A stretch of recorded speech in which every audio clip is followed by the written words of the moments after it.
Hi, my name is Nelson Fernandez, and I am the founder of Big Leaps Consulting, and we are an affiliate of Dave Curlin's Baseline Selling USA for India and around. I have often been asked this question, Nelson, what exactly is baseline selling? And what's so unique about this sales process, this sales methodology? So today I'm going to attempt to crunch whatever I can in a very brief capsule to not only explain baseline selling in a way that makes it super easy for you to understand, I will also show you how some well-known sales methodologies compare with baseline selling. So baseline selling is the combination of sales process and sales methodology that companies find so easy to understand early and implement. It's memorable, it's easy, and it's fun. So first, let me show you baseline selling process. We are able to map a sales process over the baseball diamond because the baseball diamond and its four bases easily correspond to the evolution of a sales opportunity as it moves from suspect to prospect to qualified to scored. First base to second base to third base to home. That's pretty simple. So those become the four stages of the sales process, and then within each stage there are customer-focused milestones that need to be achieved. In its most generic form, those milestones would be: a suspect is where we have scheduled a first meeting. At the prospect stage, the opportunity is real, it's valid. And at the qualified stage, they are able to buy. And of course, at the closable stage, the close is imminent and then a score. So in that stage between home plate and first base, getting to first, that's pretty simple. A call where we identify an issue during the conversation, we schedule a meeting, we are at first base. We have a suspect. To get to second base, they must need what we have. They must have compelling reasons to buy what we have. They must have additional compelling reasons to buy it from us. We must develop SOB quality. For now, let's just assume that it means you're memorable, you have differentiated, they're paying more attention to you than your competition, and you've got a better relationship with them. They trust you, they believe in you, you're credible, and they believe you have expertise, and we've quantified the opportunity so that we've been able to monetize the cost of their problem, and we now have a prospect. We are at second base. To get to the third base, we must thoroughly qualify the opportunity. So they must be committed to solving their problem, be willing to pay more for it in order to do business with us. We must be with the decision maker. I have a timeline for the decision and know both the decision making process and the decision making criteria. Additionally, it needs to be a good fit for both of us and for the prospective customer. Now we are at third base. It's qualified. Between third base and home is where we do the stuff that you probably spend most of your time doing today. That's where you get to talk about you and the company and the story and your capabilities, your unique value proposition. It's where you get to present a solution, your recommendation. It's where you can propose or quote and eventually close. Okay. So that's the baseline selling process. Now, what's going on in sales today is that once a salesperson schedules the first meeting and they get to first base, they try to take a shortcut, or the prospect invites them to take a shortcut by saying, so tell us what you can do for us. And now you know that the tell us part happens between third base and home plate. And most salespeople being comfortable doing that part of the sales process, preferring that part of the sales process, having more capabilities in than that part of the sales process, accept the invitation to talk about themselves and what they can do. The problem is, in doing that, they skip all this important real estate that takes place between first and second base, where they build a case, and between second and third base, where they qualify the opportunity, so they end up running home with no leverage.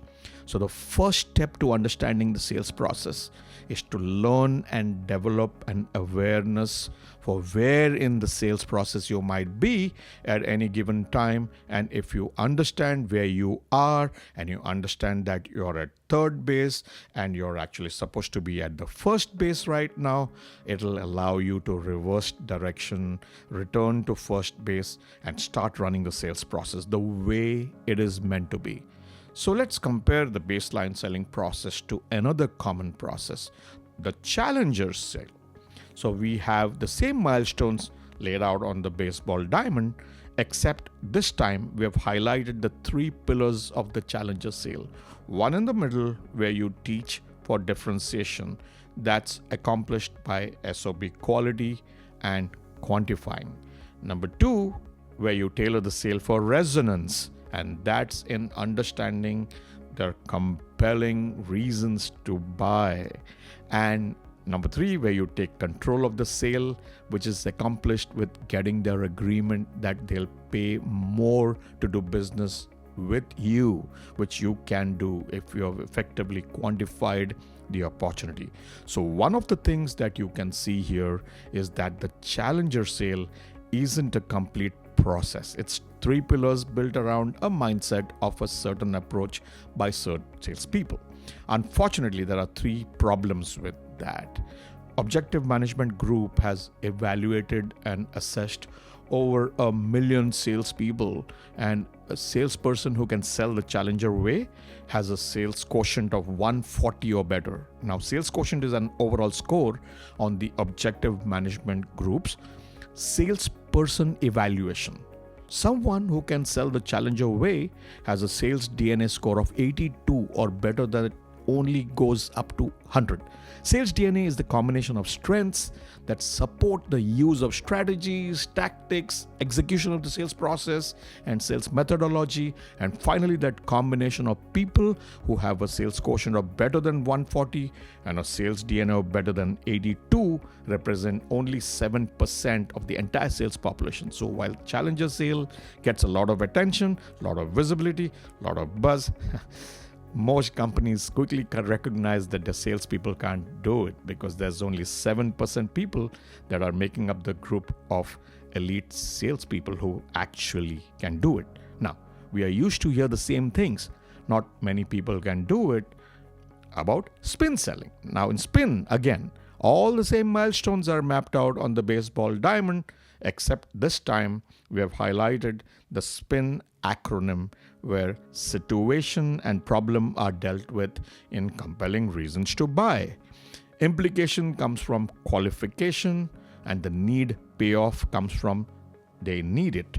Once again, SPIN is a questioning strategy, takes place between first and second base in baseline selling, and it's not a complete process.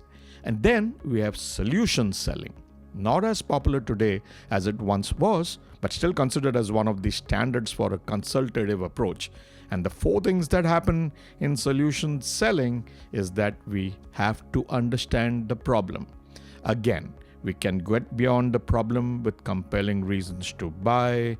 We need to thoroughly qualify, which happens between second and third base. Then we can provide a solution, and finally we negotiate. Now, the problem with qualifying being the second thing we do in solution selling is that we disqualify a lot of opportunities early in the process when we don't have their compelling reason to buy. So understanding the problem, that's okay. We know what the issues are. But if we don't know why they have those problems and the consequences of those problems and the personal impact of those problems, the compelling reasons to buy, we don't create the urgency to give a prospect a reason to walk us through qualification. So a lot of prospects appear to be disinterested at that stage of the solution selling process. Finally, we'll compare baseline selling to Sandler selling. So in this particular image, a visual, we've included a little baby submarine wherever there is a milestone in the baseline selling process that's at least compatible with the step in the Sandler system. So the first little submarine you will see comes alongside compelling reasons to buy. So Sandler has a step in the submarine called pain. So compelling reason to buy expands upon pain because it not only refers to a potential pain but also uncovering a potential opportunity. It doesn't become compelling until we know how that pain or opportunity impacts an individual personally, and whether that personal impact or the emotion of that impact creates enough urgency for them to do something. So when there's enough urgency, it's compelling. And the second time the Sandler submarine appears is next to they'll pay more for it. Now on the Sandler system, they have a pretty straightforward budget step where a question as to whether there is a budget. We don't care for either of those questions because they cause more problems than they solve. Every sales process has a step or milestone about decision makers. So there's a little submarine there. And finally, just about every process has a presentation step as a little submarine there, and every sales process has a close and there's a little submarine there. So there you have it. Here's how Sandler's system compares to baseline selling. And you already have the others we've discussed. Hope you found this helpful. Over and out.